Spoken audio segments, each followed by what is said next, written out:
Rack pulls or block pulls? What's better? Stay tuned to find out.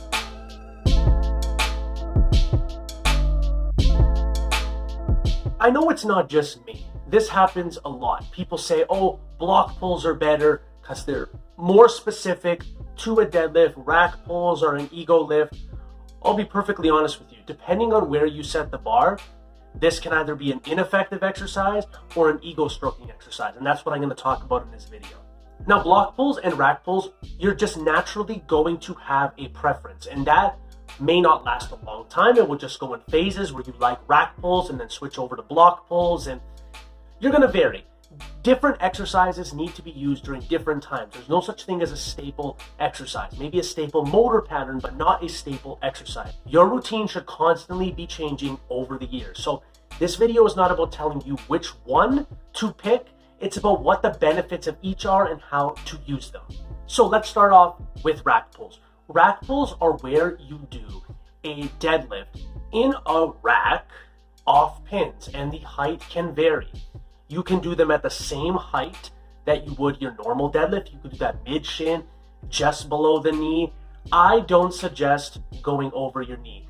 To be honest, I don't suggest doing anything other higher than mid-shin, just because I get the most carryover from that. So you're pulling them off the pins, meaning the strength curve and how the exercise works is going to be slightly different than a deadlift.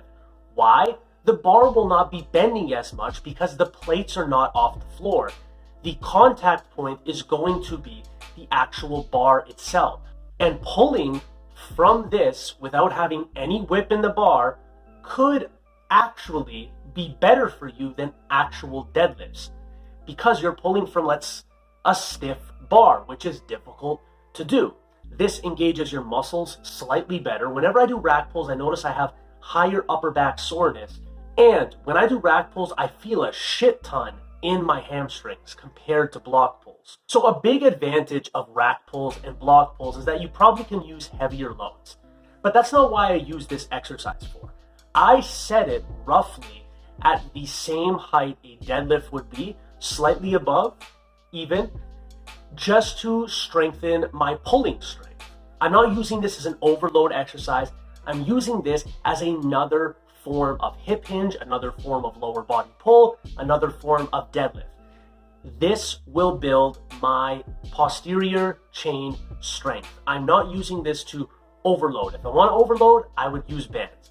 But I'm using this as another form of deadlift. So you don't want to change your range of motion too much, or else it's not going to carry over to a deadlift. But a rack pull out of the rack, the main benefit I see is that it removes the whip from the bar and it changes the strength curve just a little bit. The way you break the bar off the pins is slightly different, which can increase your pulling strength. Now let's move over to block pull. This is a little bit more straightforward. Can vary the height, 1, 3, 5, maybe even 7 inches, depending on how tall you are, off the floor. And this one's gonna feel more like a deadlift. Using block pulls can help you strengthen the area where you tend to fail in a deadlift, and you want to set it right before that. For example, if you're constantly failing at the knees, set the bar a couple of inches right before that so you can really hammer that range of motion.